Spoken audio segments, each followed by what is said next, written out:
Aujourd'hui, on va parler du syndrome de l'intestin irritable, aussi appelé colopathie fonctionnelle. C'est un trouble chronique du fonctionnement de l'intestin responsable d'une gêne importante.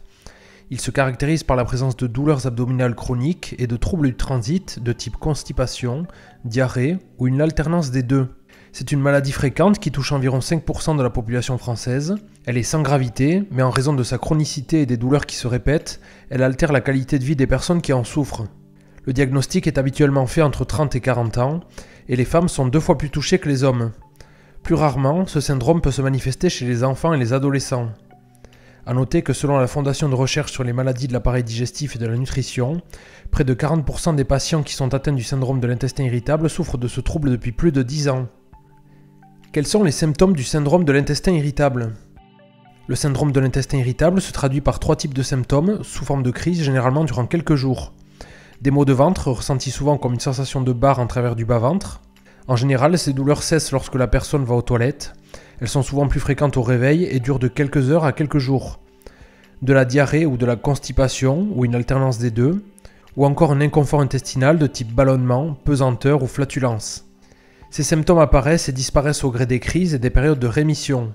Évidemment, les symptômes peuvent fluctuer d'une personne à une autre et être influencés par différents facteurs comme le stress, les changements hormonaux, notamment chez les femmes, mais aussi l'alimentation. Quelles sont les causes du syndrome de l'intestin irritable ? Actuellement, les causes précises de cette pathologie ne sont pas entièrement connues. Plusieurs pistes sont étudiées pour tenter de comprendre sa survenue, mais certains facteurs semblent être associés à ce syndrome. L'un de ces facteurs est un déséquilibre dans la composition de la flore intestinale que l'on appelle dysbiose intestinale. En effet, le microbiote intestinal, composé de milliards de bactéries et autres micro-organismes, joue un rôle crucial dans la digestion, la fonction immunitaire et la santé globale de l'intestin. Des études ont montré que les personnes atteintes du syndrome de l'intestin irritable présentent souvent des différences significatives dans la composition de leur microbiote intestinal par rapport aux personnes en bonne santé. On sait aussi qu'un microbiote déséquilibré peut influencer la mobilité intestinale, c'est-à-dire la manière dont les muscles de l'intestin se contractent pour déplacer les aliments. Et bien sûr, une dysbiose peut également conduire à une augmentation de la perméabilité de la barrière intestinale. Lorsque la muqueuse intestinale est altérée, les jonctions serrées se distendent et l'intestin devient poreux. Il laisse alors passer un grand nombre de substances nocives et met l'organisme en situation d'inflammation chronique. D'autres facteurs semblent favoriser l'apparition du syndrome de l'intestin irritable et plusieurs sont généralement associés, à commencer par le stress. En effet, la majorité des patients souffrant de colopathie fonctionnelle sont sujets à des périodes d'importante fatigue ou de stress intense. Les effets du stress sur le tube digestif sont multiples. Diminution du seuil de sensibilité viscérale, la digestion est alors ressentie comme douloureuse. Ralentissement de la vidange de l'estomac et du transit de l'intestin grêle. Accélération de l'activité du côlon et stimulation de la sécrétion colique causant des diarrhées. Enfin, chez certaines personnes, l'intolérance modérée au lactose ou au gluten pourrait également jouer un rôle.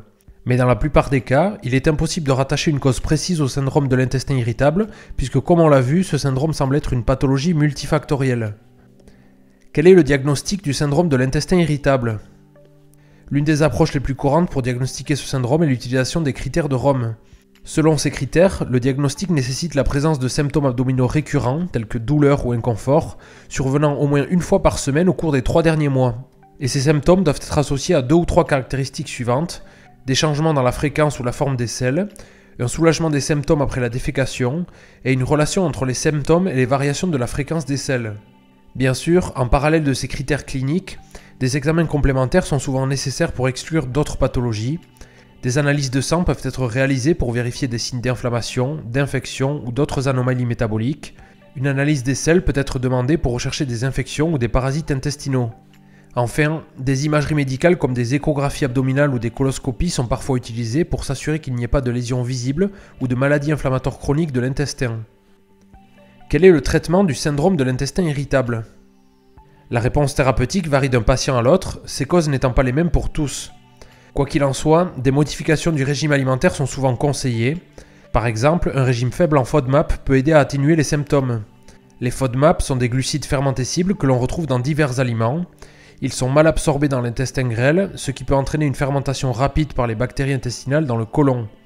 Cette fermentation produit des gaz et attire de l'eau dans les intestins, provoquant des symptômes tels que des ballonnements, douleurs abdominales, flatulences, diarrhée et constipation. Où trouve-t-on ces fameux FODMAP ? Dans les légumes comme les oignons, l'ail, le chou-fleur, les asperges, les choux de Bruxelles, les champignons, les poireaux ou encore les artichauts. Ces légumes contiennent des niveaux élevés de fructane ou d'autres oligosaccharides fermentescibles qui peuvent provoquer des symptômes gastro-intestinaux chez certaines personnes. En ce qui concerne les fruits, on retrouve des FODMAP dans les pommes, les poires, les mangues, les cerises, les pastèques, les pêches et les prunes. Ces fruits contiennent principalement des niveaux élevés de fructose et de polyols comme le sorbitol et le mannitol. Par ailleurs, les produits laitiers et les céréales contenant du gluten comme le blé, l'orge et le seigle sont également riches en FODMAP. Toutefois, il est important de préciser une chose, la tolérance à un aliment varie d'une personne à une autre en grande partie à cause des différences dans la composition et la prolifération bactérienne du microbiote intestinal. Ce qui veut dire que chaque individu a un microbiote unique, ce qui signifie que la liste des aliments riches en FODMAP peut ne pas convenir à certaines personnes, tandis que d'autres pourront tolérer ces aliments qui sont normalement à éviter. L'autre chose sur laquelle rester vigilant quand l'intestin est sensible sont les fibres, et particulièrement les fibres insolubles. Les fibres insolubles, ce sont ces fibres dures que l'on retrouve dans certains aliments comme les céréales complètes, les légumineuses et la peau des fruits à coque. Ces aliments peuvent être plus difficiles à digérer pour certaines personnes et peuvent aggraver les symptômes du syndrome de l'intestin irritable. Dans ce cas-là, réduire la consommation de ces fibres insolubles peut être bénéfique. Évidemment, toute approche alimentaire doit être individualisée et suivie si possible sous la supervision d'un professionnel de santé pour éviter des carences nutritionnelles. À côté de ça, des traitements médicamenteux peuvent être prescrits selon les symptômes spécifiques. Pour les douleurs abdominales et les spasmes, des antispasmodiques peuvent être utilisés. En cas de diarrhée, des antidiarrhéiques peuvent être prescrits, tandis que des laxatifs peuvent être recommandés pour la constipation. Dans certains cas, des antidépresseurs à faible dose peuvent être utilisés pour leurs effets sur la douleur et les symptômes intestinaux. Enfin, la gestion du stress est essentielle puisque, comme on l'a vu, le stress peut avoir un impact significatif sur les symptômes digestifs et peut même déclencher des crises chez certaines personnes. Cette gestion du stress peut se faire à travers différentes techniques comme la méditation, le yoga ou encore des techniques de respiration profonde. La recherche montre que ces approches peuvent aider à améliorer la qualité de vie et à atténuer les symptômes du syndrome de l'intestin irritable. On arrive maintenant à la fin de cette vidéo, j'espère que celle-ci vous aura plu. Comme d'habitude, n'hésitez pas à liker, à partager et à vous abonner pour ne manquer aucun prochain contenu. Merci pour votre écoute et pour votre attention. Je vous dis à très bientôt pour une nouvelle vidéo.